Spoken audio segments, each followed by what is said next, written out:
people we ran into today you didn't expect to see. I didn't. Sammy the Bull Gravano, mobster, hitman, has a very checkered past, a lot of convictions. Well, he is a big Donald Trump fan, and he showed me his brand new T-shirt with him and Donald Trump on it. Here's Sammy. Sammy the Bull Gravano, good to see you, Sammy. Trump supporter? Absolutely.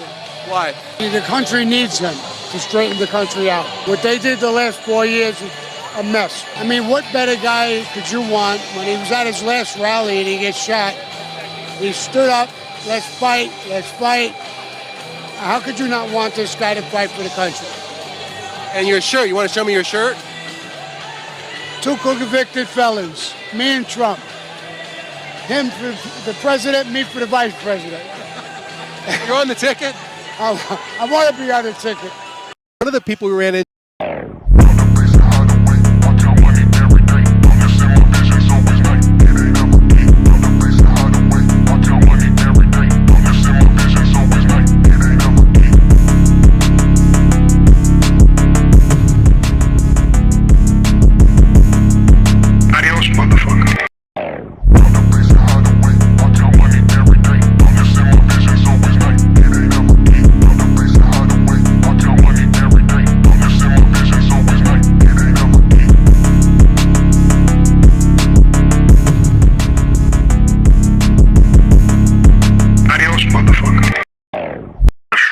Otherwise, you're going to be a pear-shaped your whole life. If you one message to hold in your hearts today, it's this. Never, ever give up. I'm not going to let one thing destroy my life. All you got to do is correct it. And in the long run, you'll win. There'll be times in your life you'll want to quit, you'll want to go home. Just never quit. You got to be strong. Never stop fighting for what you believe in. It's not going to be easy. But take it from me, it works. Strong. Otherwise, you're going to... Welcome back, Sammy. You're live, baby. Hey, guys. We're back again on a Monday. A lot of stuff going on, so we got to get right to some of the things. You know, we're working on Patreon, and we're going to revamp the entire thing and put all kinds of things out. We'll send out newsletters to the people who are on that and give advice how we're going to revamp the whole thing, and so we're doing that. So many things. So we'll get into some of them today as we talk, but I think we might as well start with some of the things that we didn't answer. We always want to start with that, and today we have some more questions for the hat. I'm wearing it because I'm sick and I'm going to lose it. All right, but we'll pick today who wins the hat, and So they're going to have another chance to win today, right up until the very end? Right until the very end. We'll throw the names there right in front of everybody, and I'm going to stir the whole thing up and show it and pick it out, and I'm going to be crying. I'm going to lose my hat, but one of my fans will have it, and that's great. Cool. All right, let's jump into last week's questions. We had a question from Just Boz. He said, was Hoffa too hot-headed and arrogant, or both for his own good? Who? Hoffa. I think Hoffa made a terrible mistake. They offered him a good deal. He was away. They thought the world of him. They put somebody in his place. He couldn't come back according to law. He couldn't come back anyway. And all he had to do was help the new guy, and he would have got a nice piece of the pie. The guy would have earned. He would have got a nice piece of the pie. And the mob would have kept earning. Everybody would have been happy. He said, no, it's mine. And they told him, listen, this isn't a candy store. It's not yours. It belongs to us. And he still said no, and that was it. You're not going to do that kind of shit. What's he going to do? Take it away from the mafia? I mean, I don't know what he was thinking. It was a tremendous mistake on his part. Okay, we had Gas Can Lip. Gas Can Lip wanted you to say last week, can you tell all the women listening, or the women that are replaying, this later on today, to date your unofficial bodyguard, Gas Can Lip, and put in a good word for him? Women, Gas Can Lip would like to go on a date with you guys and wants me to recommend it. Now, I haven't seen him personally, so it's hard for me to recommend him. So, but I know he's a good guy. He's a great guy. He's one of the fans.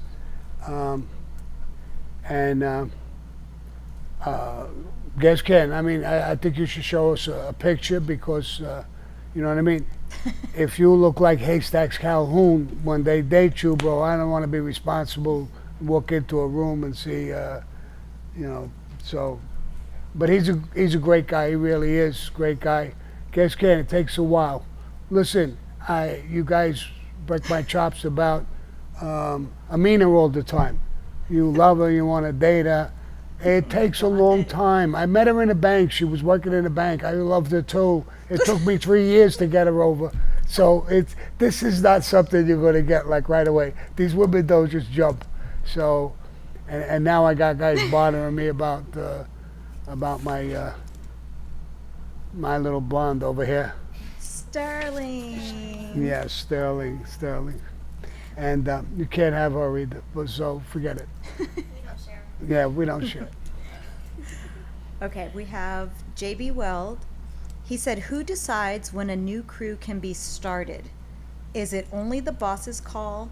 And do you remember how many crews you and John had? Did you meet all the crews? It's up to the boss if he's going to make somebody a captain and put him as a separate crew or take over a crew that's existing. So it's completely up to the boss with that. You don't want to make too many. When we took it over, John had, I believe we had 21 captains in the family, and that's a lot of captains. So that's all up to the boss. What, say that question again because there was more I wanted to answer. Okay, he said, who decides when a new crew can be started? That's the boss. Is it only the boss's call? And also, do you remember how many crews you and John had? That was it? All right, so Yeah. I answered that. We had 21 crews. It's really up to the boss. The boss makes all the decisions for the family. Now, the boss is overseen by the commission. He can't get crazy to make new rules that are against the commission and the entire thing. So he has guidelines that he can work with. But within the family, he's the boss is the boss is the boss. Okay. Gas Can Lip in the chat again. He said, Gumbada, do you... oh my God, Gas Can Lip. Do you think Nancy Pelosi needs to be cognizant not to fly her broomstick into any buildings in Chicago? And can you tell her to be careful? Yes. Be careful, Nancy Pelosi. I look at her and I really, I sympathize with her husband. I could only imagine what it is to go to bed with Nancy Pelosi and wake up in the fucking morning. It's got to be a nightmare. So I sympathize with him, whoever you are. She turned him gay. What? She turned him gay. She turned him gay. That's the guy who got the beating, right? With a hammer. He had a gay guy come in. He said something stupid. The gay guy beat him up with a hammer. Oh, yeah. I remember. I forgot all about that. But so, yeah. And I don't blame him for being gay. I think I would be gay, too. If I was married to Nancy, I don't think, I don't know. Let me get off of Nancy's back. Okay. Danny Murphy says, Sammy, dead or alive, if you could do another Table in the Back episode, who would it be? Dead or alive? Uh-huh. No, dead or alive. I'd like to have a couple of people who keep breaking my balls and a table in the back, especially when you're saying dead or alive. And maybe the last time he's alive in my story, I don't know. But I don't know who I would have. There's a lot of people, there's a lot of good people out there who I would love to interview. I was thinking very, very seriously, and I've been, reaching out. There's a couple of people. What's the woman there? I love Candace Owens. Candace Owen. I would love to talk with her and do a table in the back or whatever, but I'm not going to get her. I'm trying to get the black actor that I watch all the time. Denzel Washington. I'm actually reaching out. Somebody knows him. I'd love to do an interview with him on Table in the Back. I think I love the guy. Every movie he does, I see Denzel Washington, the name, I watch the movie. I don't care what it is. It could be any kind of movie. I always watch it, and he never lets me down. He's a great actor, and I enjoy his movies all the time. Everything about him. I remember one time he's talking to a black girl, young girl, and some guy, a black guy, comes over and sticks his 2 cents into the thing, and he's getting a little nasty with Denzel, and Denzel answers him. He gets nasty again, and Denzel hits him a karate chop right in the neck. The guy is choking to death. He says, "You can't talk no more? What's wrong with you?" I forgot the movie, but... Have you seen John Q? Like being a dad and having a son and a daughter, it's like, have you seen the movie John Q with Denzel? Where he was going to kill himself to give his son the heart because he couldn't get yes, his kids. yes. Oh my God, that's my Yes, favorite Denzel. I saw that. Yeah. He's done so many good movies. He's a great actor. I mean, no matter what I see him in, watch that movie. That was a great movie too. Yes. So my man Denzel, if you're listening to this, bro, I'd love to have you here, sitting here. Not only in an interview, sit here on my Monday Live with my guys here, my audience. We'd have a blast. I doubt if that'll ever happen, but we'll see. Never know. I keep pulling rabbits out of the hat every once in a while. So, yeah. Okay, last couple of questions. Gilbert Goobies Castro. He asks, what is a ZO? And he had a lot of friends in New York say this a lot. So is that a term that they use in New York? What? A what? ZO? Zo? Like, what does it mean? I mean, it's a guy who's slightly retarded. He's saying so. And zo, no, it don't come out right. Maybe that. I never heard it. There's a few friends of mine who are a little bit retarded, talk like that. All right, you're not supposed to use the R word. All right. That's not a bad thing. You can be retarded and be a good guy, and, it doesn't matter. People say I'm slightly, so it's all right. Okay, before I ask this last question and turn it over to Anna, I want to get a shout out to Lily Rose, your little fan out in the UK. Hey, Peter Allen, tell her. Hey, Lily Rose. Okay, Jason wants to know, hey Sammy, did you know Vinny Gorgeous or Bruno in Delicato, and do you have any stories? I didn't know Vinny Gorgeous personally. No, I didn't know him. Real tough guy, real good guy from what I hear from everybody. He had that Dominic Sicario under him, Sicali, and he ratted on him and just buried him. But that's all I really knew. And the other guy, I know the name, I can't picture the guy and what I did with him. So I'll leave him alone too. Sammy, you want to do a trivia question? Yeah, give me a trivia question. All right. Who was Sammy's favorite president? No, you don't answer it. Oh, I don't answer it? Answer. Oh, I was about to answer it. Then I could keep my I own love hat. you. Oh my God. I was like, that would be. Right. Let's see. You talk about him quite a bit.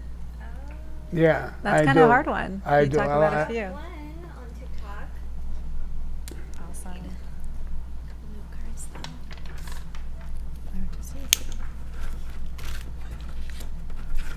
We improvise here at Deborah's Way Productions. How many are we going to put in there for this? Maybe like 3 off TikTok, 3 off YouTube. Yeah. 5. Let's be generous. 5.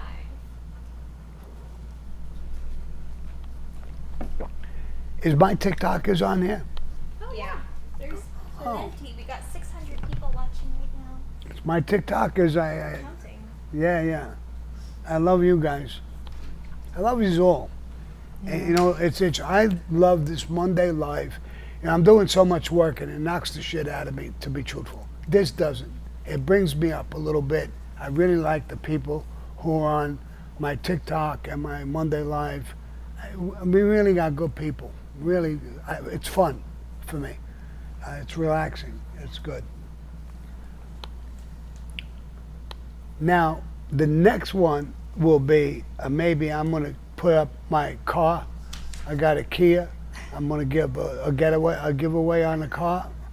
But believe me, I'm the worst driver in the world, so you really don't want to buy my car as a used car. But I might give it away. The silver bullet. I know. We call it the silver bullet. I drive too fast. I do all kinds of things. Don Jacobs. What's up, Sammy? I'm a U.S. Marine just saying hi from Baltimore, Maryland. God bless you, bro, and thank you for your service. I love the service myself, so, you know. Quite a crowd at the rally that you went to on Friday. the Trump We went to the Trump rally, and there was all kinds of veterans.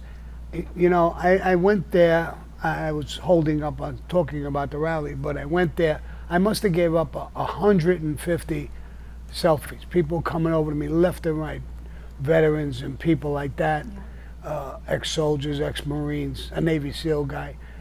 You know, when I got to tell this part. When I walked in, a guy with a suit, tall guy, and he says, "I'm Secret Service. Could I talk to you on the side?" So I walked over to the side a little bit, and I says, "You're Secret Service?" Takes out his stuff. He's a Secret Service guy. I said, "You want to search me?" He said, "No." I said, "What do you want?" He says, "I want a selfie." I was blown away, completely blown away. Secret Service guy asking for a selfie. When me and my son were leaving, I don't know if you saw it, Anna, 2 cops called me over, and they asked me for selfies. I've never seen anything like this in my life. Yeah, it was crazy. It was crazy. News media guy called me, came over and asked me for a small interview. You're a Trump supporter, and I say, yes, I am. And he asked me a bunch of questions, and he wanted to see my T-shirt, my shirt, and I showed him my shirt. I had Trump's picture when he got arrested and my picture when I got arrested. And so we had some laughs. They got in touch with me now, NBC, and they want to do a full-blown interview with me now from that rally. And Anna's going to make the arrangements. I'm going to do it.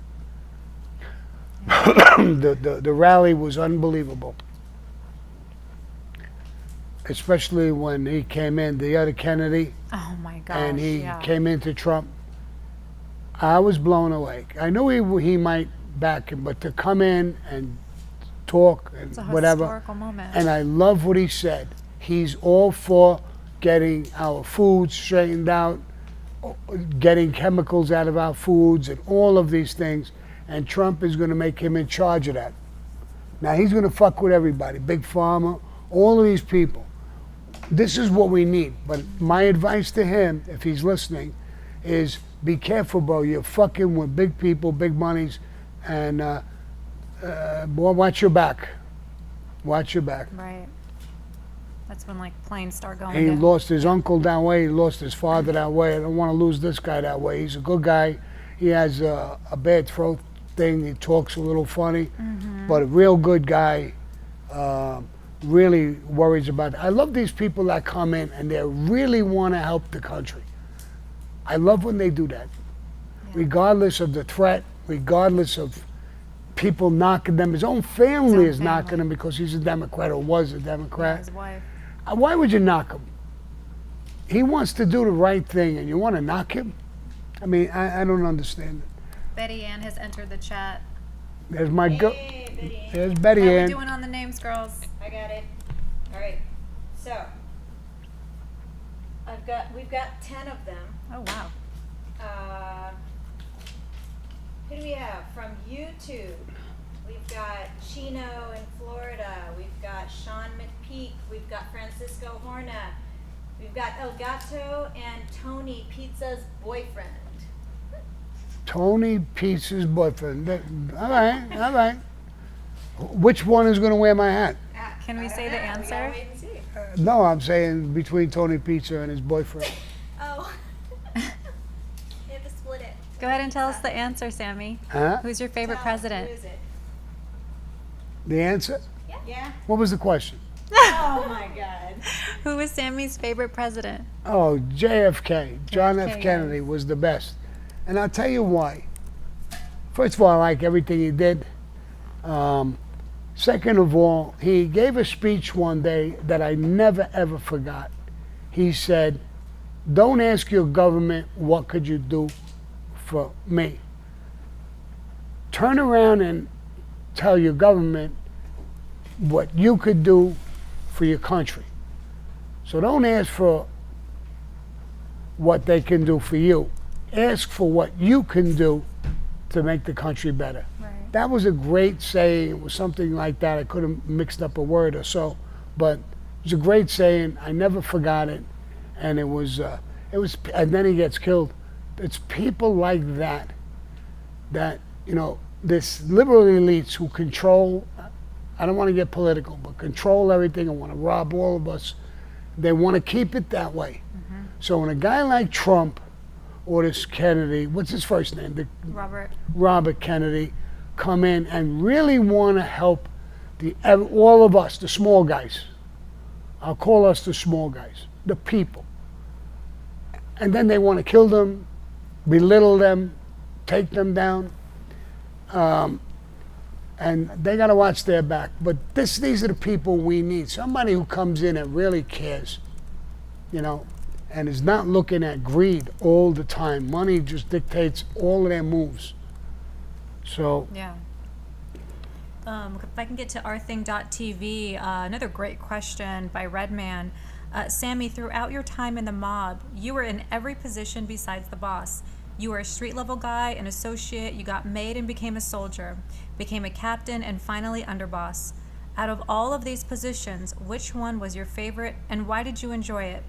Also, which one was your least favorite and why did you not enjoy that one? I'll start off with my least favorite was an associate. I didn't have no power, and I just had to do what I was doing like a robot, to an extent. I loved being part of it, but that was my least favorite. Getting made was a big deal to me. It was a great thing. I looked up to the mafia growing up, so becoming one of them in a secret society, a brotherhood, I think was a great honor. There's a few things that I felt was a greater honor than that, but very few. As far as the position, made guy, captain, gunzier, underboss, there's a lot of good positions. My favorite position was an acting captain under Tato. I loved him. He was the greatest thing since sliced bread, to me. He wasn't vicious. He did work, big work, things like that, but he was never bloodthirsty. He had a business mind. He cared about people. He showed me Cosa Nostra in a whole different light. I think most of my upbringing from that point in Cosa Nostra made me better, a better man and a better person in Cosa Nostra. I'll never forget when I went under Johnny Key's hit, the second time I went to go to a meeting, he gave me a hug so tight, a lot tighter than we ever hugged. I couldn't understand it. And when I pulled away from that hug and kiss on my cheek, he had a tear coming down his cheek. And I knew he thought that I wasn't going to make it, that I would be killed. And I'll never forget that. I had great times. He taught me Cosa Nostra in a whole different light. I loved everything about him. You know, he was the guy who taught me we use violence only as a last resort. Listen to people. Listen to both sides. He taught me things that were so valuable, and I took that not only my whole time in the mafia, but in business and up until today. I listened to both sides. I listened to things. I don't know if I should talk about this thing, back to the Trump thing with Joe Pyle. It's kind Leave it out? Yeah. Yeah, I'm going to leave that out. Because I'm going to do a whole thing about it. So you're going to hear it later, but Very it's interesting. being worked on and whatever.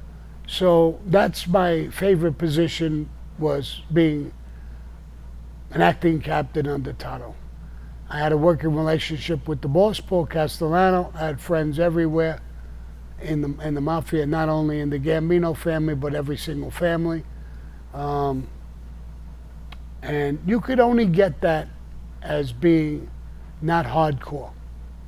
You have to be honest, trustworthy. You put your hand out and you shake somebody's hand. Those people knew, well, he said that. That's gospel. So that's how I rose in the ranks. Not because I was dangerous. A lot of guys in the mafia are dangerous.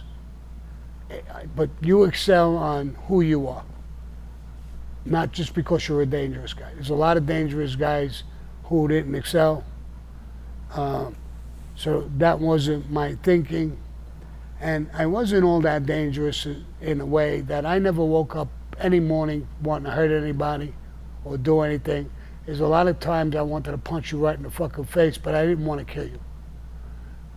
Killing was part of the life. You live by the sword, you die by the sword. You live by the rules or you die by the rules. And when you're ordered to kill in that life, you do it. That's what I did. I wasn't a serial killer. I didn't enjoy it. But I was efficient at what I did, no matter what it was. Being loyal, business, and murder. And, I don't know how to explain that. And a lot of people say, well, you talk about it. Yeah, I talk about it. Yeah, I do. I talk about it because there's a lot of things. I did a lot of good things, bad things, and ugly things. And then when people ask me, what would you change? I don't know. Probably nothing. Because it's made me what I am now. I'm proud of myself and what I'm doing. I left the life. I did get tangled up in a bullshit ecstasy case and went back to prison. But believe me, it was a bullshit thing. I got a serious time, but time-wise, it wasn't a bullshit thing. But that's really it. And I try to keep myself straight and normal and do the right thing. And now I'm thinking of, I could talk about that. Born again. Oh, yeah. Yeah, absolutely. I'm very, very seriously thinking about becoming a born again Christian. So serious that I'm about to do it in early September. I'm going back to California, working on some of the movies and stuff that are coming out, and I'm going to be baptized by somebody out there. He's a pastor. His name is Mark. I don't want to say his last name. And it's the Ocean's Church. The Ocean Church in California. Now, I went there a few times when I was out on business. I made a bunch of friends in California, and they were going to go to church on Sunday. They asked me to come. I said, I haven't been in church in a gazillion years, all the things I did. The church is liable to catch on fire. They laughed. They said, come on. And I went. The pastor was great. The people were great. It left an impression on me. It happened, I went 3 times. On the 3rd time, I wanted one last change in my life, and I'm going to become a born-again Christian. He talked about me in one of his masses, and I was surprised. Then I had a meeting with him and talked with him myself. And he's going to baptize me. And I felt good about it.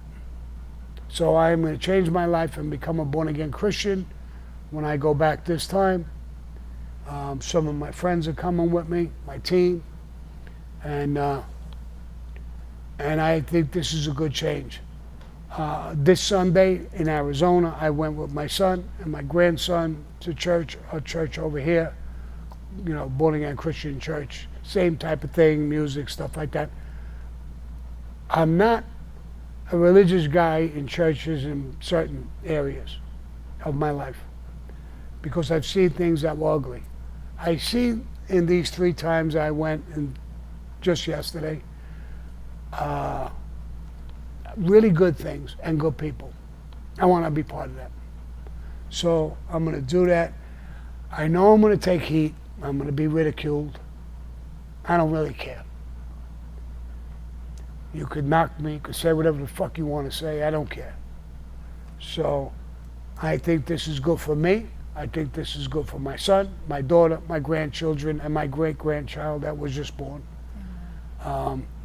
So that they can remember me as I really am. And so, I don't know, I'm going to stop with this because I'm going to give away the whole cup of tea here. Well, you're getting a lot of support in your chat, Sammy. Everybody's saying, God bless, you're doing the right thing. They encourage it, they support it, and they're here with you. I am getting a lot of support from all over the place, friends, people are walking up to me I don't even know. And they're talking to me. Like I said, I went to this Donald Trump thing, not because of the religion thing, but 150, selfies with people and veterans and stuff like that. So I talk about the veterans. I go to the VA on occasion. I got outside doctors, but I never walked away from them. They treated me good, and I still go to them. I get some of my meds from them, and I talk with them. I go for, now once a year, I go for my, exam or checkup or whatever like that. And so I keep going back with them, and I have good memories with the military as well. Yeah. So, all right, God. Amen, brother. Amen. Let's see, Janet K from rthing.tv. Sammy, how were you able to pull off hits while being under such heavy surveillance?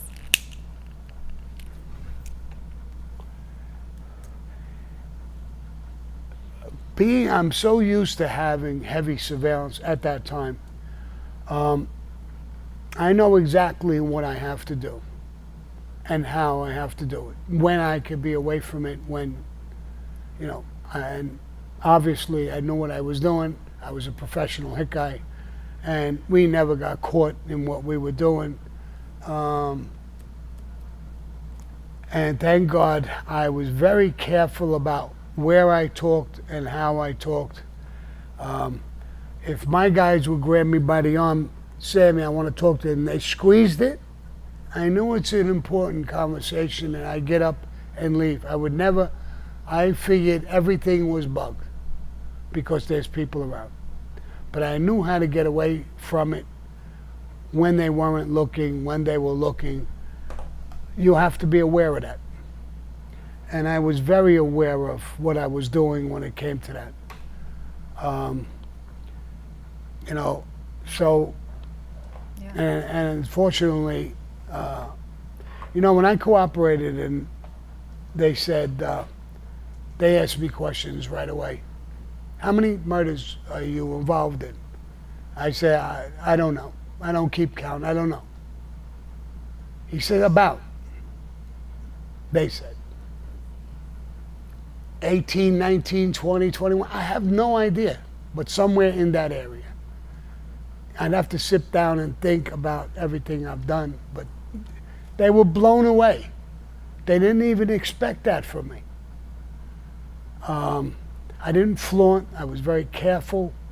I didn't talk that much about that stuff. Like I said, if somebody squeezed me, I always went where I could go. Louie Milito came to me one time and says, we got a real important call. And I lived down the block, there was a Holiday Inn. So I said, let's go to the Holiday Inn. Have you ever been there, Louie? No, not me either. Let's go there. And we walked in, I asked the guy for a room. And the guy says, how many days? I said, just overnight, right now. The guy looked at me. So when we went to the room, Louie says, overnight, bro, you do that with a broad. I don't give a fuck what he thinks, so what? And we talked in the room for about an hour, hour and a half, and we left. That's how careful I was. I mean, I was careful with that. I was blown away when John got caught on those tapes because, I mean, he should have known better. But then again, Angelo Ruggiero and John, that whole crew, got caught on tapes, all of them, that as if the government didn't exist. You rubbed everything in, you know, acted the part, played like you're a big actor and walking around. The government was following you 24/7, the news media was following you. Bro, you can't talk no more. You gotta be so fucking smart that, and I guess some people forget. You know, this ecstasy case, they got caught. My son and a few, they talked on, I heard the tapes. I wasn't caught on tape. They were talking like they had a license. And they were clear as a bell, talking on their phones. So it's not easy, but it's a lifestyle. When you're living that lifestyle, if you're not going to use your head, you're not going to last. Either you're going to break rules and you're going to get killed, or the government's going to take you out. You're going to go. You have to be one step above. I know the agents said, Frank and Maddie, some of the agents who used to follow me all the time, it was a pleasure following Sammy. We used to watch him during the day. He'd come out of his office, sneakers, jeans, a t-shirt, and he'd go to the schoolyard and play handball with young kids, teenagers. So they can sit and watch all they want. The same thing when I came to work the same way. Boots, jeans, shirt, sweatshirt sometimes, a clipboard, and I'd go to my jobs because I had running legitimate business. And I did that purposely. So if I get pinched and they show the pictures of me, the jury's going to say, he looks like a working guy to me. He's dressed up like a construction worker, and he's going to construction sites with a checkboard and stuff. Now, we had a trailer on the job, and I never talked in that trailer other than what the third floor, the irons aren't working, the windows didn't come in, blah, blah, blah, blah. That's what they heard. So, you know, I almost blew that case when John asked me something about the Castellano thing. I knew there was a bug in the club. And I'm the guy who turned around and said, when I was asked, you know who I think killed Castellano? And you hear John's voice. Who? I think the government killed him. I think they just had enough of him and they killed him. That was on their tape. Now, you know what they could do with that tape, bro? They could stick it, you know, where the sun don't shine. I knew you were gonna say What are you going to do with a tape like that? What are you going to show that to? Here's the most secretive place they could be. Yeah. Where they meet, they're real comfortable, and Sammy thinks the government killed him. So it wasn't us. That's how you have to talk. That's how you have to act. I knew who killed who. I was on the hit. I created the hit. I planned the hit. But you think I'm going to talk about that? 2 years later, 3 years later, he got caught in an apartment. 4 years later. I'm never going to talk about it again. And now I can talk about everything. The whole thing is over. I copped to it, all that stuff, so it doesn't even matter. But yeah, it's very, very difficult to in the life. If you don't come in thinking about, you know, all these things, paying attention to the rules, being honorable, watching how you talk, then you're done. Whoever does that is done. Who was that? Gas can who told me that? Asked me that question? Mm-hmm. Yeah, that's the point. That's what you got to do. You can't, another time, a guy told me one time, when you get away with a crime, hijacking a truck, every time you talk about it, you're committing the crime over again because you could get caught on tape. And over again, and over again, and over again. Sooner or later, you buried yourself. And that's just what happened in our case with Gotti. 4 years later, he gets caught on tape. A made guy owned that apartment. He died. His wife was still there. The coffee boy, that was his aunt. And that's where he's going to meet. Oh, that was so brilliant.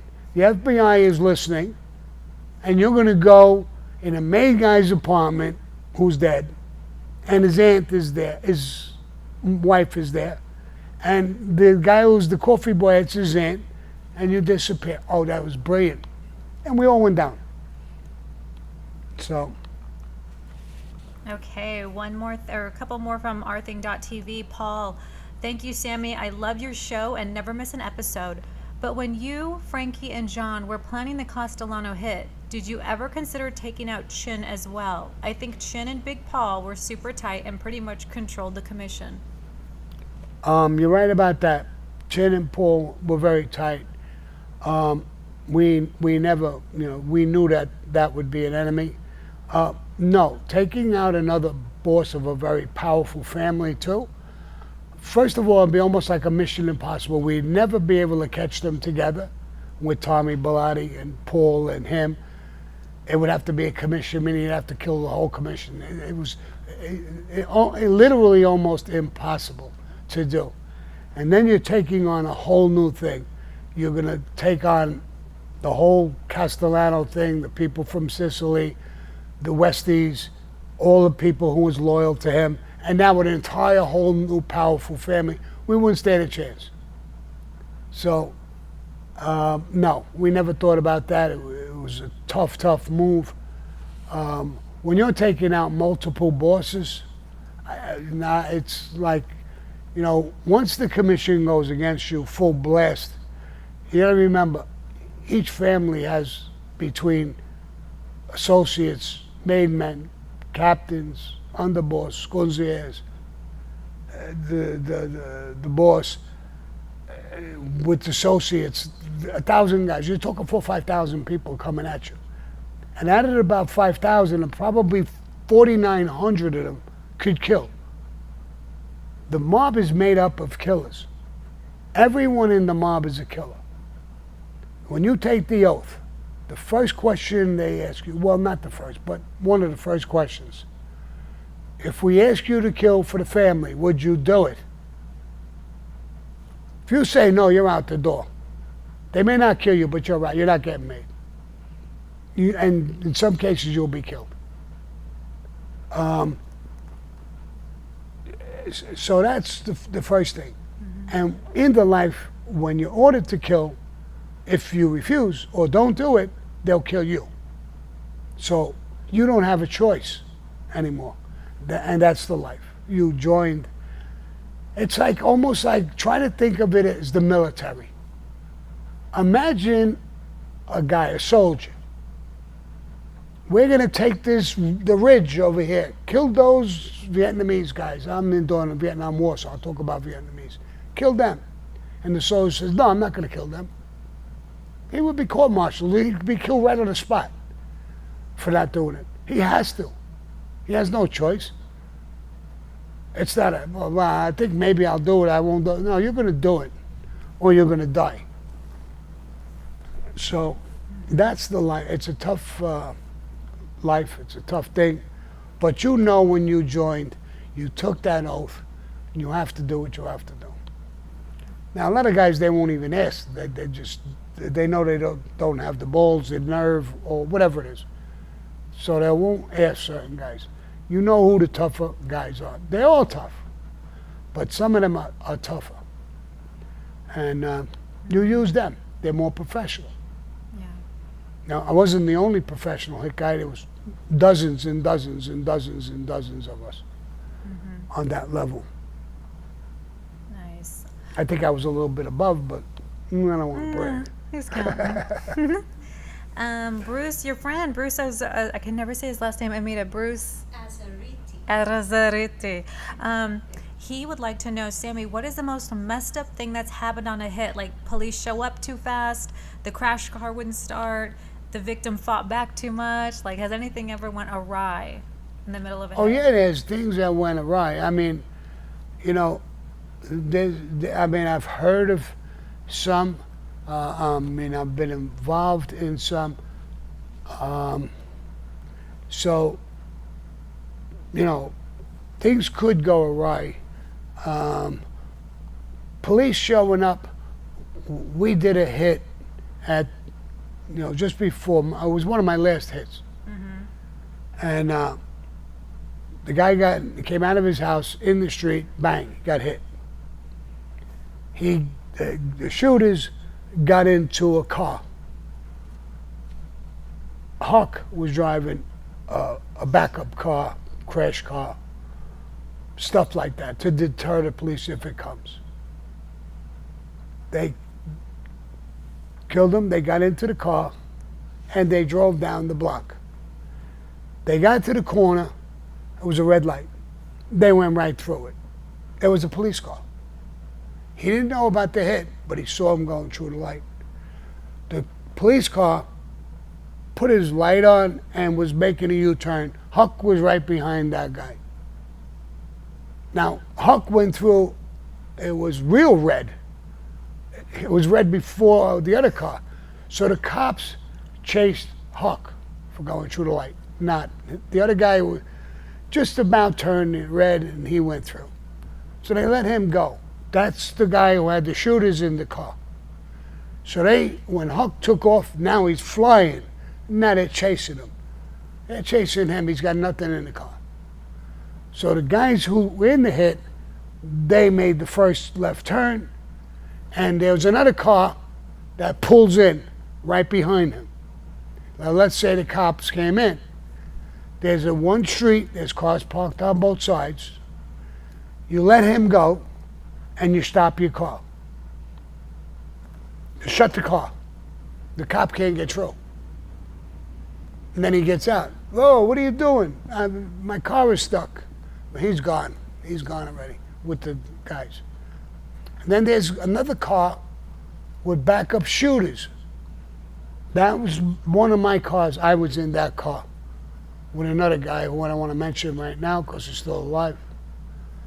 And I'm giving the orders in the car with the walkie-talkie again, but I'm now a backup car as a shooter. So now I felt like if he gets down that road, the other guy it fucks up, I'm following the cop car now. There's the guys with the guns, there's a cop car, and then there's me now. Everybody stops. I get out, I'm going to shoot the cops. Everybody's got a job to do. And if everything goes off perfect, there's no problem. But that came close, real close. When they finally stopped Huck, gave him his license, he got a ticket. They knew, after they realized what happened, that Huck was what he was, but he only had a ticket and you couldn't prove nothing, and I don't think he got pinched for it. He didn't. And I don't think he ever got pinched for it, even when I cooperated. When I cooperated, I didn't cooperate against my crew. So I didn't cooperate against Huck with that. Nice. You guys ready for another trivia question? Get your phalanges ready, chat. How about when Sammy came to Arizona and started a very lucrative company here, what was the company? What did he do?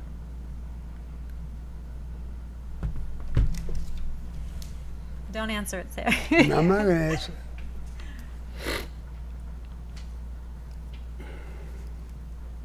The chat has been flying this whole time you're talking. I'm like trying to.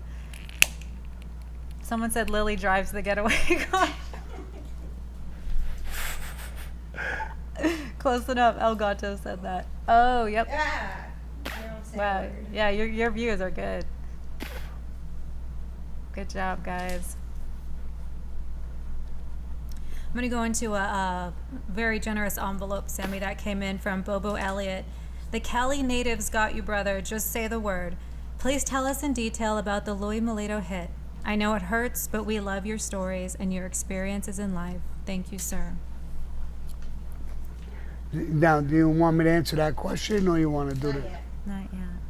So I'll talk about the Louie Milito hit. All right.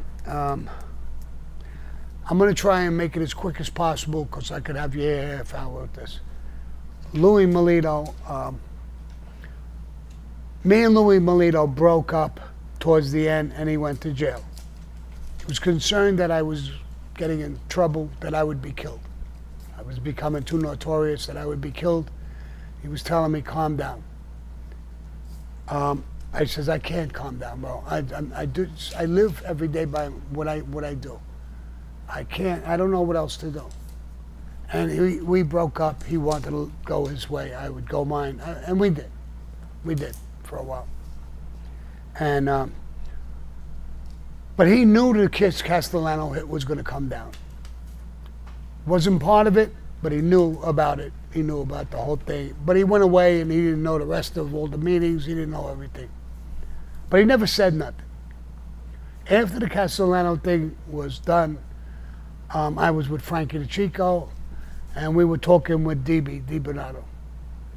And DB said to Frankie DeChico, I need to talk to you alone. I was standing on the side. And Frankie said, what do you mean alone? I'm just being you. No. Sammy's right here. Open your fucking mouth and talk. What the fuck were you going to say? And he said, Sammy, this is going to offend you. And I moved closer. What do you mean? He said, Louie betrayed you. I couldn't believe it. I said, he knew about this hit. I don't think he told. No, Sammy. When he broke up with you, he went partners with Tommy Bellotti and Paul. And he told Paul that he pulled away from you. You were too wild, this, that, and the other thing. And Louie Milito was one guy who knew Frankie DeChico as well, never got in touch with us. A lot of guys who were in prison got in touch with us. Hey, bro, we're with you, blah, blah, blah, when we get out. So he never did that. And it made me think about it. And Frankie, I said, Frankie, did he get in touch with you? No. Frankie turned around and said, you know what? As soon as he gets out, I'm going to kill him. I said, Frankie, I know his wife, his kids, his daughter would sit on my lap. No, Sammy, I don't want to hear it. I don't want to hear it. He played the fence, Sammy. If Castellano and them win, he's in good shape. If we win, he comes over to us, he's in good shape. No, that's playing defense. I couldn't do anything about it. Frankie DeChico was blown up and killed weeks or months later.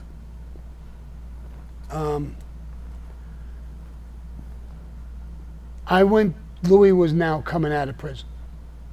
I went to John Gotti and I said, John, Louie's coming out, and he says, I know what you try to do. I know what happened. Frankie told me everything. You want to save him? Yeah, I do.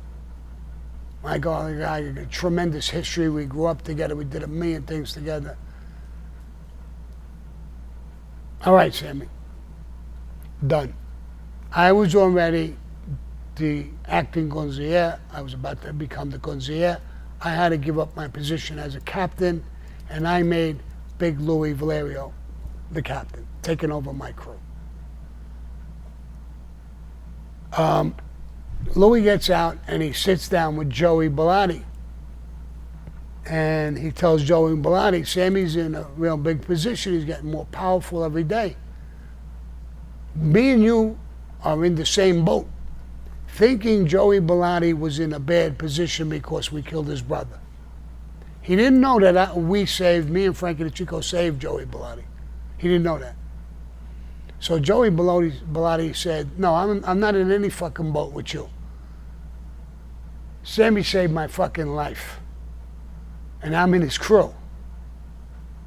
My son was going to get married. He brought fucking 15 guys to the fucking wedding.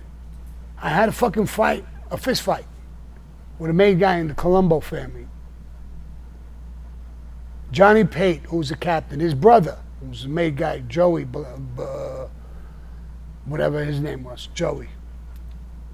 And he sat for me, and I'm still alive.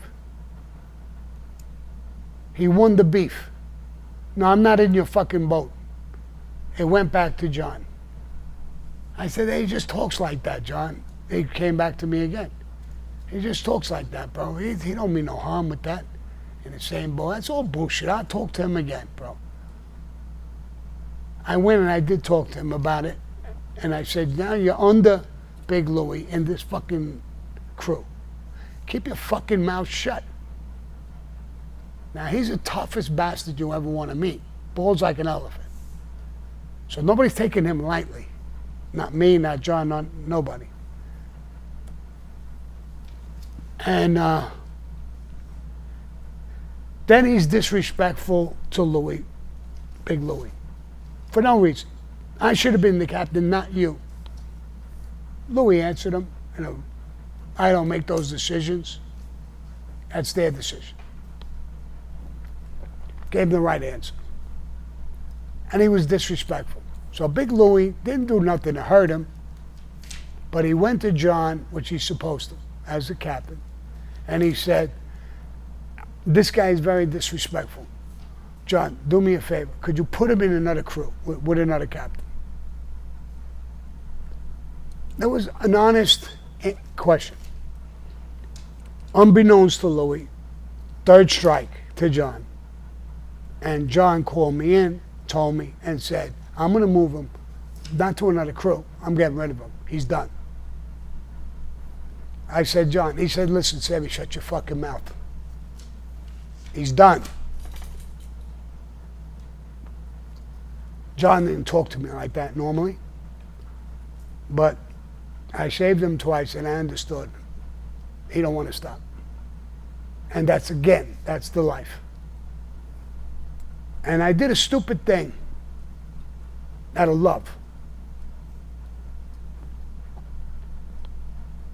I didn't want to see him killed like a dog.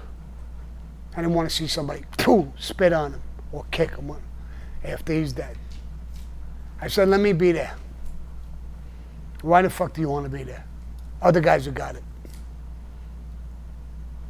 I want to make sure he's dying because his fucking balls are too big. And he's a fucking idiot. I don't want nobody to spit on him or abuse. I want him to die quick. Okay, go there with a couple of your guys. Let your guys watch, keep Chicky outside.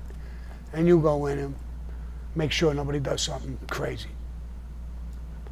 That's the only reason I was there. That's why he's on my list. Had nothing to do with the murder whatsoever.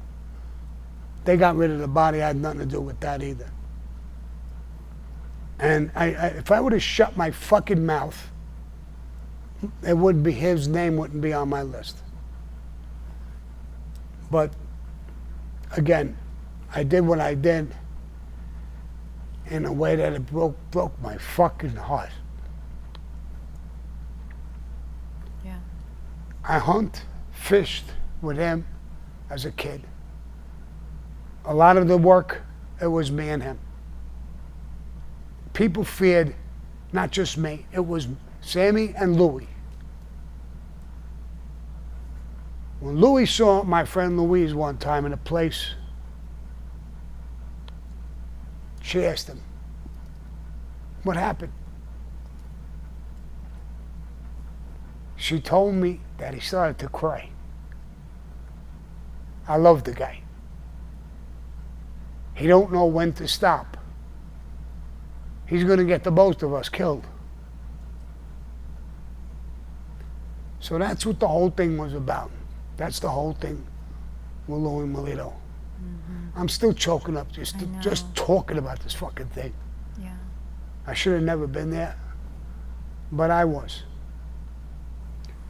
And so now that's a little bit of the story. It'll come out in my movie just the way it is. he died for nothing more than stupidity and big balls. Didn't care about nothing. Nobody. I remember in Doc's bar, me and him were shooting pool. And the guy came in, a big fucking guy. And the guy wanted to shoot pool. And I said, all right. Louie went to get a drink.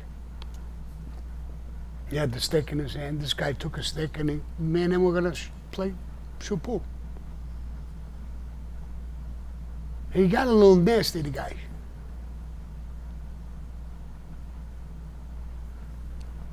We had words a little bit.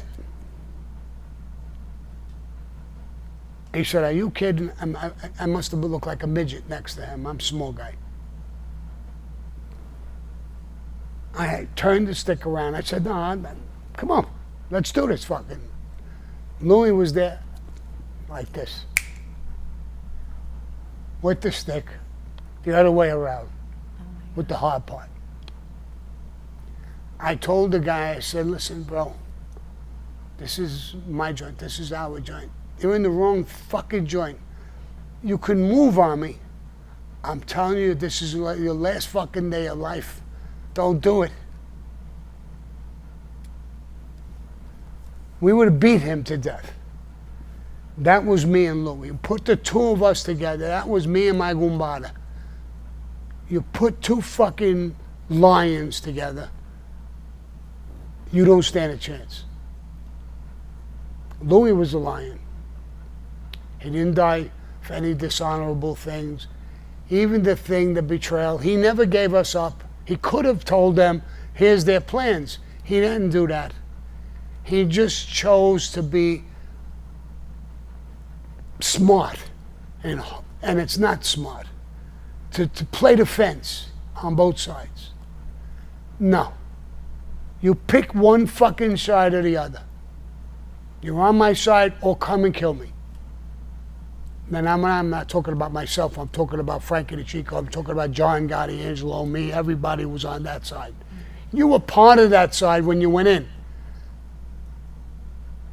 The fuck would make you do that? Survival? That's why he left me in the fucking first place. To survive. He was afraid we were going to get hit. And let me give you that too. Fuck it. When I did the Plaza Suite hit, it was me and him. And a bunch of other guys.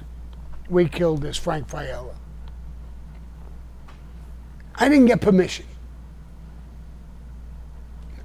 I think you guys mostly heard. I met the guy, pulled his machine gun out on me, this, that, the other thing. I was so fucking hot. When we walked out, I said to my brother-in-law, get the guys together in the bar. What are you going to do? I'm going to kill this motherfucker tonight. Right now. And we planned it, and we were going to do it. And we did it. I didn't go to Paul for permission. I knew he would give me permission. And I didn't want the law. He's got law watching his house. I didn't want the law to know about this beef. I leave. I go see him. I leave. He's dead. I may be in trouble. He's in trouble too. I try to keep the heat away from the boss. So when I went, and he called it an off-the-record hit. For 19 fucking days, he wouldn't talk to me. Frankie the Chico went in and talked to him, and he says, Paul, this is what happened. No, he's got to ask my permission. He didn't ask my permission. He put me on the burn for 19 days. I called my crew in. Michael, about all of them. I said, you guys got nothing to do with this. It's me and Louie. We're in trouble. Here's what I want for you guys. On my farm, when I had a farm, I want you guys to leave. Promise me or Louie, or both of us, disappear. We're gone. Take care of my fucking families and Louie's. They don't want to leave. They want to come. We get the guns. We'll go to war. No, I broke the fucking rule. Get out. They left.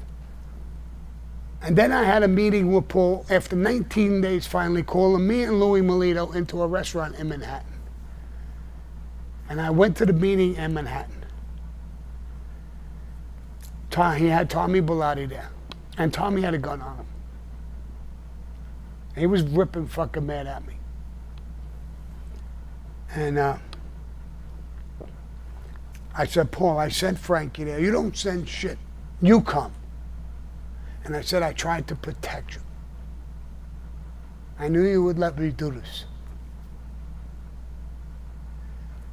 Tommy wasn't friends with me or Louie that close. We were friends with me, guys were all together, but we were not warm. I'll put it that way. He looked at Tommy Bilotti, and Tommy Bilotti went as if to say, he's right. Paul leaned back and said, me and Louie were sitting there. Louie was right next to me. And he said, all right, Sammy. All right. I'm not going to do nothing. Tommy's got a gun.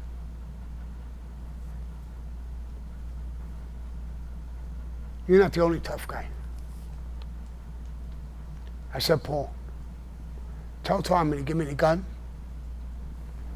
Tell me to go in my car, put the gun in my mouth, and pull the trigger. I will.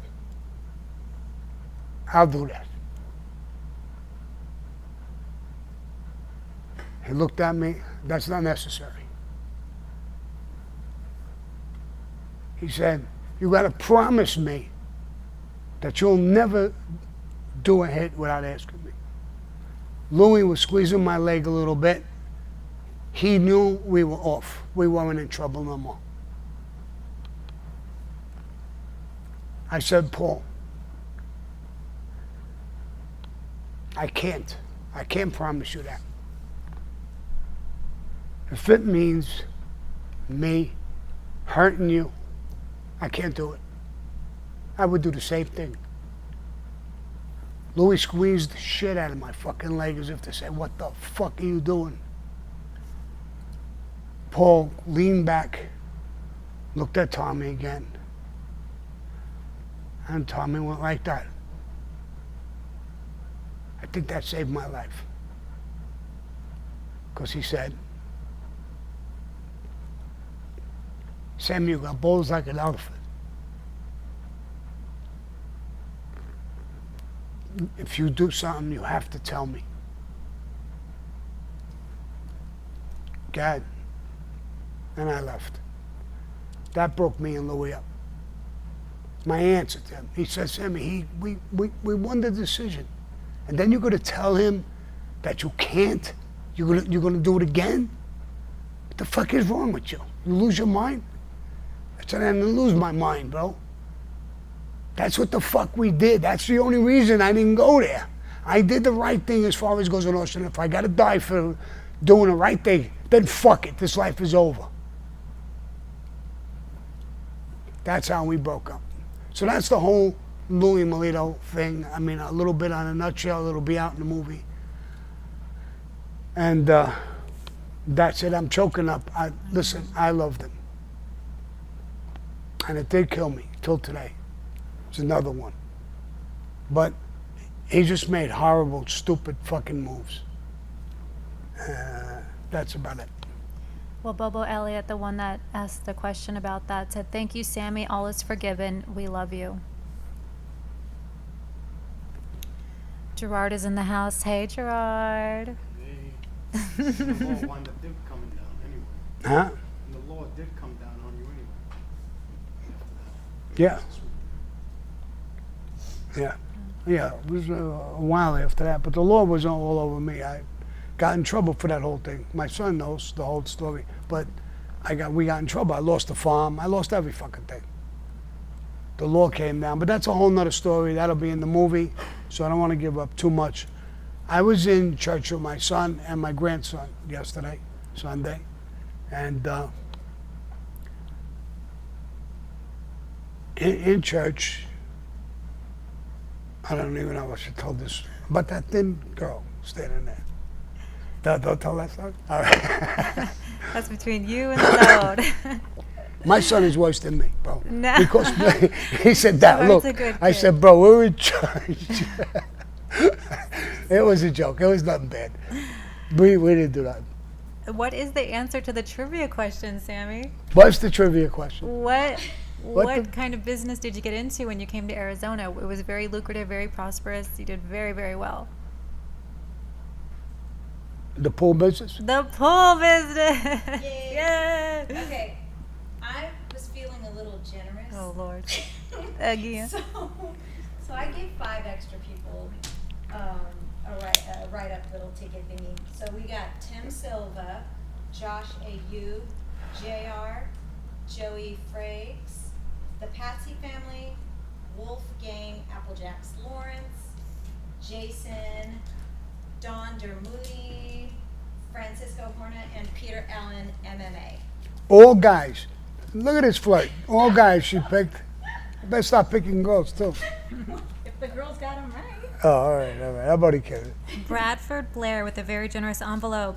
Just checking in, Sam. Just waiting for script for my first role. I got 3 other films I'm starring in. Sorry for the wait. Salud. These are my TikTokers? Let me get it. How'd the TikTokers do answering the question? We got 4 or 5 TikTokers. 4. Awesome. Wait, one more. Remember, you gotta put your hand in, Yeah. swirl it up. Oh, am I doing that now? No, in a minute. I think we should do it. How many more? Do we have any other questions? We have a bunch of super chats we got to get into. I say pick that, and then we can get into super chats. Okay. But You- it's up to you. It's up to you. Whatever you guys want. It's up to the boss man. Yeah, I don't care. Yeah, what I'm gonna do, I'm gonna put my, Mix it huh? up. I'm gonna mix the whole thing. Hey, I got no, 'cause people say, I'm going right to the bottom, moving it all around. Here we go, guys. This is for the one and only Sammy the Bull newest boy cap that he wears. It's part of his I'm not even looking, so I don't know what I'm doing. personal collection. This one? Sure. What's it say? Yeah, I'm home. Yeah. Joshua Amerson. Joshua Anderson? Joshua Amerson, are you in the chat? Go ahead and spam us a little bit so we can see you. Oh, he's a TikToker. He's a TikToker. Oh, Wow. shit. Joshua Amerson. Joshua is a TikToker one. That's amazing. That's luck. I mean, that's Oh, yeah. because 90% of them are from our audience. Yeah. I don't see him in the chat. Okay. He's not in the We have his chat. Now, what happens information. if he's not in the chat to get his prize? We have his information. Well, Oh, yeah? Yeah. All right. Well, so he wins either way. yeah. Okay. I mean, if you're feeling generous, you could pick another one and we can send him a baseball or a picture, the swear-in, or a Diane Sawyer picture if you'd like. Here's what I'm going to do. Okay. I'm going to mix it up again. I need you over here around it, too. I can't see these names. This one here is a... Francisco. Oh my God, Francisco. Wait. I'm not done with it. Wait. Okay. Wait, we're going to get you... What is this, a baseball? Or, Sure, whatever you want, Francisco. He is YouTube. so it's the Diane Sawyer picture or a baseball? Your choice. This one, too. Who is this? J. Marie. Jay, Jay Marie. And I'm doing one more. Another one. Yeah, I got 2, so I'm doing both of them. I'm going to do the both of them. Yeah, take the 2 of them. See, Harris 1872 and some bulky 411. TikTok. Those must be TikTokers. Awesome. They are. Yay. 2 TikToks? All right. We got Wow. the TikTokers. We'll be in touch with you all shortly for those items. Wow, incredible. Incredible. I mean, your hat is a moment in history. Yeah, well, It's that's the first one. Yeah. And I'm going to sign it on the brim over here. When I take it off after, I'm going to ask him if that's okay. Is the person who won the hat there? They're on TikTok. All right, then we'll ask him later. Of course, I could sign the brim of the hat, Sammy the Bull, on the inside brim, if that's what he wants. That's what I would do, is advertise like that. Sean McPeak is saying Francisco wanted the hat so bad. He just couldn't fight over it. He's willing to fight over it? Yeah. They're all talking. Your chat is such a great community. Everybody just supports each other. It's really cool. Mark Clark, dear Sammy, did John tolerate drug use amongst his crew? I would say publicly, no, but Tony Roach was one of his key guys who was a stone junkie. One of the guys who ran the club, coffee boy type of guy, and he lived in the apartment, I think it was upstairs, was a complete junkie too. So he had guys around him that were not only drug dealers for sure, but a few of them were on drugs. I remember somebody had come to him and told him, I think Tony Roach should go. And I was there. And he said, what did he do? And the guy told him he's a junkie. And he's been around. He's a tough guy. He might have even done work. I don't know if he did or not. I assume he did. You can't trust that. Once somebody goes into that little bag of heroin or whatever it is, they'll give up their mother for that.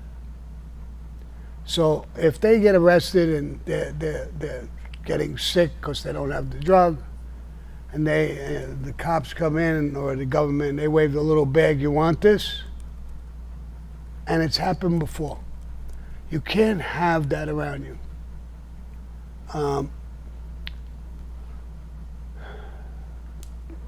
John, the guy left, and John, he told him, I'll think about it. And it was me and John. And John said, what do you think? I said, I know you like the guy. It's a tough decision. I don't think you have to kill him. But I think sooner or later you're going to have a problem with this. Chase him. Tell him, go get a job somewhere upstate. Go away. Or go be a junkie in California. Go somewhere else. Get him away. You're going to have a problem with this. Whether it's this guy, whether it's a boss or something, you just can't have that around you. It's not in our life. It can't be. It's one thing to deal drugs. It's another thing to be dealing and taking. It doesn't work. Nicky Cowboy and Michael DeBat in my crew, same thing. They became not heroin addicts, they became crack addicts. And before you know it, it hit me in the face. And Michael DeBat and Nicky Cowboy, and I had a decision to make. And here's the tough part of these things, is that you're the boss. I was the boss of that crew. You have to make these decisions. And if you say, no, I let it go. And someday you're sitting in a prison cell with your whole crew. And they turn around and tell you, you knew they were fucking junkies. You knew they were fucking crackheads. Why didn't you chase them or kill them? That's why we're sitting here. So that, as a boss, that's what I'm faced with. That's what John was faced with some of these people. And they're tough decisions, because you can love a guy and he becomes a drug addict. And you're stuck with these things. Now, if you never did anything with him, then what the fuck is his life? you don't want to, you don't have to do anything. You can help him try to stop, but you don't have to hurt him. But when he's in that life and he knows all those secrets, he's been on one hit after the other, you're stuck with that. Your whole crew or them. That's what it comes down to. I never dealt in drugs on the street. I could have. It was there. I could have. On Angelo Ruggiero's tapes, everybody got caught on tape. I'm not on those tapes because I didn't deal drugs. The only reason I didn't deal drugs is I don't like dealing with that issue. You're going to be dealing with drug addicts. And sooner or later, they'll either turn on you, or you got to kill them, or you got to do something. So I stayed away from drugs. But you're right. He had a decision, and with some guys, with Tony Roach, and we never killed him. I think eventually he did chase him. So. Jason in the chat is offering $1,300 if you sign that bull on your fireplace for him. If what? If he could have that bull on your fireplace, and if you sign it. If he wants that bull on my fireplace, this Yeah. what? Can I get a 15? Can I get a 15? Can I get a Can I get a 16? They have a 1,600. Who Yes, is that? One of your viewers. Jason, contact us at support@Sammy the Bull. Maybe Sammy's feeling generous. Let him talk to you and see what he's feeling about it. He loves his set, so might go into a museum. So you never know. Now on the bottom there, it's blank. $1,300 he wants to pay for that bull. $1,500 with my name on it, Sammy the Bull. Exactly. No, I'm only kidding. We'll think about it. We'll think about it. Okay. Let's see. Cold Sketcher in the super chat. Sammy, if Paul died naturally before you could kill him, who would be the most likely candidate to be the next boss and why? My guess, Jimmy Brown. I keep hearing this Jimmy Brown. Jimmy Brown was a blowjob. He was a captain who's a serious captain because he was a moneymaker. I told a lot of stories about Jimmy Brown. There's two stories that, one with Louise and one with Stymie, where he showed he's a fucking mutt. I can't picture him. John considered him to be the boss while he's away, or if he never came out, because he's a puppet. He could control him. He didn't want him as the boss because, he was anything. But if you hear the tapes, the real tapes with John Gotti, we got to play these tapes. Mm-hmm. They're his voice.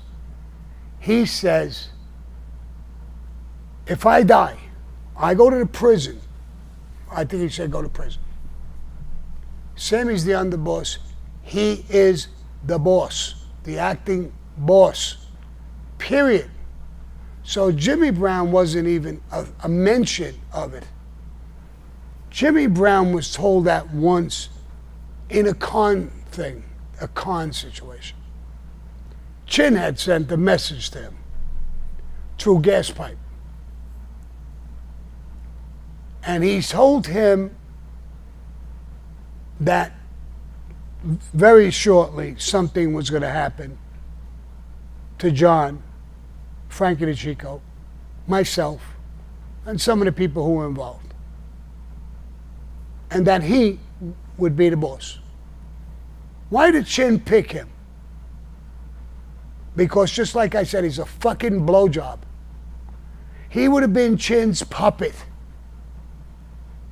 Chin would have owned the Gambino family and him. That's why Chin picked him. And I'll show you what a blowjob is. He got that message. Did he tell me? No. Did he tell Frankie DeChico? No. Did he tell John Gotti? No. And Frankie DeChico died outside of his club. He was a big money maker because he was in charge of the garbage association. He was a captain. And his club was right next to Tommaso's. Paul used to use Tommaso's. And it was easy for Paul, so he would use his club. So he looked a lot more powerful, bigger than he was. My Tato, they originally came out of the same crew, all of them. My Tato hated him. I had no respect for him whatsoever. I don't know if I should tell this story again with Louise, and the same thing with Sammy. Fuck it, we have time, right? Mm-hmm. I'm going to tell both stories, and I'll show you what a blowjob is. Louise was a very close friend of mine. Lost her brother, the whole situation. I'm not going to get into any of that. But Louise went to work, and she got a job in Tommaso's as a waitress. She was a beautiful girl. He tried to make her.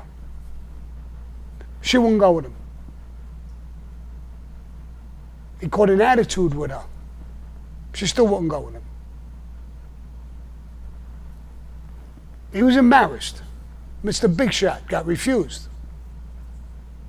And he went to Paul Castellano and told Paul Castellano that this girl, who just got a job in Tommaso's, is an FBI informant or an FBI agent. She lost her brother and she's trying to get even with the mob.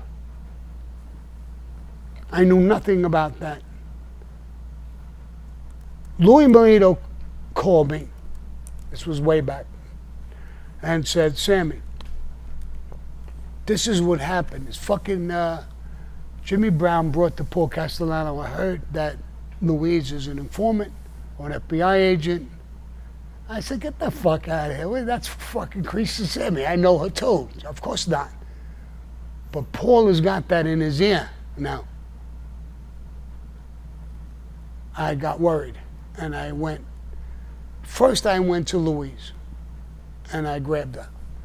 And I said, that thing with your brother and all of that, the FBI ever come and talk to you about it or talk about... She says, no, Sam, you know, me and my family, we didn't even talk to them. We knew what happened, but we refused to talk to anybody. No, I know. Why are you asking me that? I just wanted to ask. And I left. And then I checked it out, and I found out about him trying to hit on her and couldn't get to first base. And I went to Paul. And I said to Paul, I know this story, Paul. You know her? Yes. I went out with her years ago. I know her whole family. I know the story about what happened with her brother. And I know they never went to the cops. Her brothers, the father, no one. And I know them very, very well. You sure? I'm positive. Paul, if she's a fucking informant, kill me first. I guarantee you with my life on the line that she's not. You're willing to say that I could take your life first if she's an informant? Yes. That's good enough for me. I said, Paul, I know how this came with Jimmy Brown, and I know that he was trying to make her, he was offended, she refused. He says, you're hot. I said, I'm real hot. I said, Paul, I'm asking your permission. I want to go down and talk to him. He's a captain. I'm not. I want to talk to him. You're real hot. I'm super hot. I know how you get. Go ahead. And I went down. The next day, I grabbed Jimmy Brown. Hey, bro. What's up, bro? Come here. I want to talk to you a minute. He came out of the club. And we walked in the street. I said, listen, you fucking punk bitch. You try to bang this fucking broad and she won't go. And then you tell Paul she's a fucking informant or an FBI agent? If one fucking hair on her head gets touched, I'll fucking kill you. Do you realize what the fuck you're saying? Oh, I know what I'm saying, bro. I'm telling you what I'll do. I'll fucking kill you. Go ahead, you little bitch. Go to Paul and go put it on. Go tell him what I told you. I already spoke to Paul. I don't really give a fuck what you do. You went to Paul. I think Paul threw him out of the fucking house. You want to bring a story that because the girl wouldn't go with you? He was so fucking embarrassed. He was a piece of shit. Story number 2. When Sammy was killed, there was a guy who killed him, a real piece of shit. He was proposed by the Colombo family to become a maid guy. I was made already. I was fucking wild. I went to Paul. Conversations went flying around. The Colombo family said that he was proposed and they were hiding him. Paul called us together. Me, Tato, John Gotti, Frankie DeChico, Tommy Bellotti, and he said, we're asking for his life, Sammy. They have him proposed. They're not giving him up. They got him hidden. Are we willing to go to war over this? Sammy, you don't have to answer. I know your answer. Tato, are you willing to go to war over this? Yes. John Gotti, are you willing to go to war over this? Yes. Frankie DeChico, are you willing to go to war over this? Yes. Tommy, yes. Jimmy, Paul, whatever you want, whatever you say. Frankie DeChico, not me, but Frankie DeChico said, hey, he's not asking you, you fucking bitch. He's asking you, are you willing to go to war? Yes or no? Stop kissing fucking ass and act like a man. Paul, hold up. Frankie, he's a fucking bitch. I don't even know why he's standing here with us. Sammy, shut up. Jimmy, they're right. I asked you a fucking question. Are you willing to go to war? Stop kissing my fucking ass. Yes or no? Okay, Paul, yes. Jimmy Brown? I hate this fucking name now. You want to talk to me about him? He could be the boss. He could be my boss of my sister's ass. He could be, maybe. I don't even think that, but that's Jimmy Brown. So I hope that answers the question a little bit. And 2 days later, 3 days later, I see him. Hey, Jimmy, how are you, bro? Hey, Sammy, how are you? Years later, I still know Louise. I wish if whoever knows her, ask her. She said, why did you ask me that question? I said, I just wanted to know. She said, right after that, he wouldn't even come near me anymore. You must have said something. I said, I didn't say nothing. We're both friends. I didn't say nothing. Don't worry about it. He wouldn't come near you no more? That's Mr. Tough Guy. And that's why Chin would send a message to him. Frankie DeChico would have known that he might not have been dead. Wow. So. Pizza Dave. Hey, Sammy, was Pip's Comedy Club in Sheepshead Bay mopped up? Only thing left from back in the day is Randazzo's Clam Bar. Randazzo's was great. I love Randazzo's. I tell you the truth. Really, there was a comedy club there. I don't think I ever went to it. So I don't know. I think it was there when I was around, but I never went to it.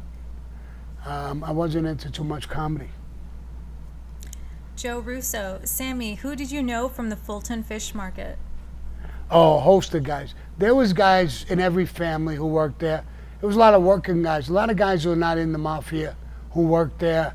A lot of good people. And I knew a ton of them, working guys.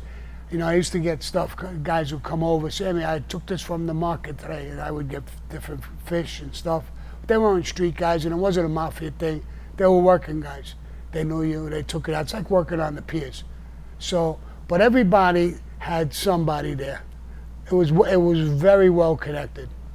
Years ago, my great uncle, during Prohibition, he was a May guy in Sicily. Alfonso Gravano was my father's brother, and he smuggled booze into the United States. They used what was it called, the Starfleet? The Sunset Fleet. The Sunset Fleet. They would come down the Hudson River and this and that and smuggle booze from Canada and to the Fulton Fish Market, from what I understand. I mean, I wasn't around then, so I don't know, but that's what I understand. And then they would sell it all over the East Coast. And he, on the other side, he went around, and I think he was stopped in Oregon near the Bull River.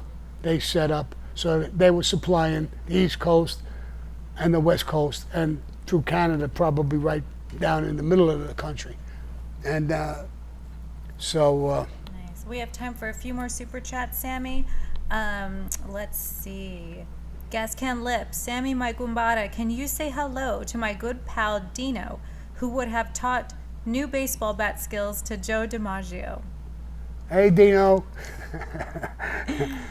Also- That's a lot of work. You try to fill some big shoes over there. Gascan Lip also says, Sammy, was the Cajun cuisine celebrity chef named Emeril Lagasse a connected man? Emin Lagasse The from bam. The what? bam. For Bam?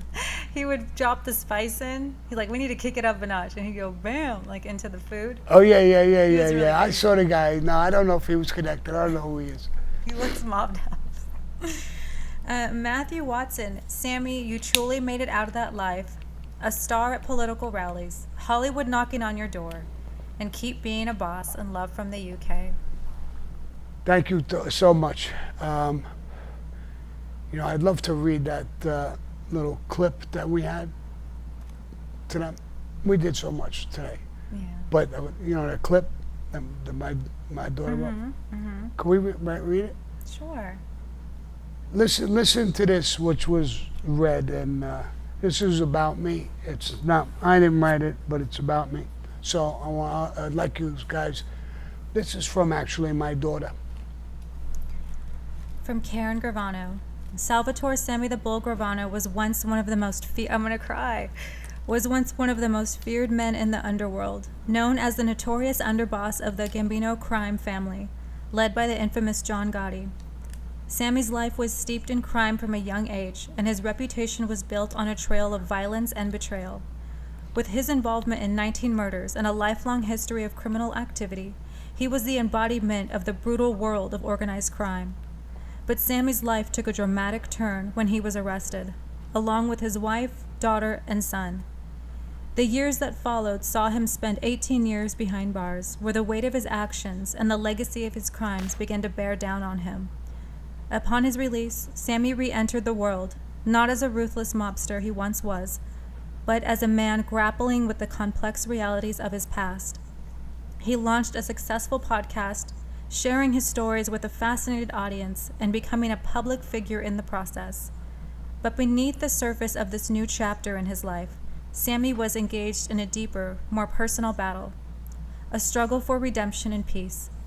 He had come to terms with the harsh realities of the underworld and realized that no earthly prison or judge could pass judgment as powerful as that of God. In search for peace, Sammy has turned to faith, seeking solace in the belief that only through God's forgiveness can he find true redemption. The weight of his sins is heavy, and Sammy understands that he must answer to a higher power. His journey toward becoming reborn is not about pushing a new lifestyle on others, but rather about finding spiritual alignment within himself. Sammy knows he is still human, prone to mistakes and missteps, but he is committed to this path of growth. He accepts his past wrongs and is only learning to make amends, and not only with those he has wronged, but with himself. For Sammy, embracing faith is a powerful act of surrender, an acknowledgement that he has answered to judges and juries, but now it is time to answer to God. This new path is one of humility, self-reflection, and an earnest desire for inner peace. Sammy is learning that growth comes from facing the darkest parts of oneself and seeking forgiveness, not just from others, but from the divine. It is a journey filled with the challenges, but Sammy is ready to walk this path, knowing that true peace can only come when he is at peace with himself and with God. Now, that is so true in my feelings, and that's why I'm becoming a born-again Christian.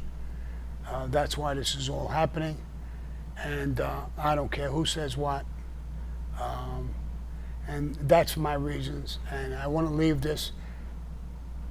And already, before I'm even baptized and become that, my son has gone to church with me, with my grandson.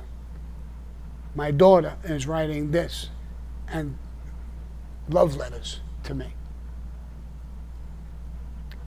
I hope my grandchildren, great-grandchildren know me from soup to nuts. The movies will bring out everything. I talk to everybody who's involved. I say I want the truth. The good I did, the bad, and the ugly. There'll be parts of it I'll watch similar to The Sopranos, and I will probably twinge from it. But I want it to be the people who know me and what I leave behind. I want it to be that. I'm 79 now. I'm looking about my life being over and wherever I'm going. And I've got this vibe and I got this feeling. I've always believed in God, like I said. Going to that church in California, I just feel it. I feel that I'm talking to Jesus. And I'm ready to surrender my life and my time. And that's what I'm doing. That's what I'm about, and that's what I'm about to do. So I hope everybody understands it. I love you guys. I really do. That's why I wanted to put this all on the table today with you guys first. Nobody's heard this. And it will come out as part of my new life. And I'm not going to become any kind of, you got to do this, you got to do that. Somebody told me one day, they said, Sammy, when this comes out, you might got thousands or millions of people who become born-again Christians because they're hearing this from you. I hope so. I hope that becomes part of my legacy. I hope I saved a lot of people. I hope that a lot of people could find this and change their lives. I'm not going to talk to kids, don't do this, don't do that. I'm going to show them what I've been through, what I've done, and where I'm going. That's where you're going to go. If your life is in a fucked up way, go in that direction. But I'm not going to preach to people what to do and what not to do. You got to find it within yourself. I have found all of this, my life, within myself. The good, the bad, and the ugly. When people say, would you change anything you did? No. No. Because whatever I did in my life, Louie Milito, I was just choking up talking about it. I feel these things. And I'm changed my life, and I keep changing my life until the day I die. And I hope other people feel this. I hope this can help other people. I'm not going to preach to nobody. Be whatever you want to be. Do whatever you want to do. But when I found peace. My life, would I change it? No. It's made me exactly what I am today. And the way I feel about myself today, or when I look in the mirror, or when I look at anybody, I feel good about myself. So I don't want to change nothing. It's impossible anyway. It's Monday quarterback. You can't change what you did and what you are. But when I am, I have changed slightly. I think I was always a good person, but I listened to orders. I did what I had to do when I had to do it. I got a little violent just now thinking of Louise and Jimmy Brown, thinking about Sammy, who was slaughtered by some scumbag, and how Jimmy would react in front of all of us. All of the heavies in the family. Well, there was more heavies, but those are important heavies in the family. He's the only one. So, guys, there's a guy, Johnny Keys, that I killed. When this thing comes out, you're going to see how I feel about that. I don't even know him. I'm leaving him a legacy. His families, children, grandchildren, whoever the fuck is left with them, most of them are dead, I think. I know his wife, and I don't know if it's... But I'm leaving him, they'll know what he was and how he died. A man's man. A man's man, I should say. And what I thought of the whole thing will come out in that movie. Nick Pileggi's told me this story's got to be told. He's done major movies. He said, this has never been told. This kind of story has never been told about the mafia. Never. He said, you know what you are? Well, you and him, when we first met. I said, yeah, we were gangsters. He said, no. You guys were samurais. He was a samurai, Sammy. He lost. Samurais want to die with honor. That's what he asked you for. That's what you gave him. You were two samurais. He lost. You won. And that's how samurais live and die.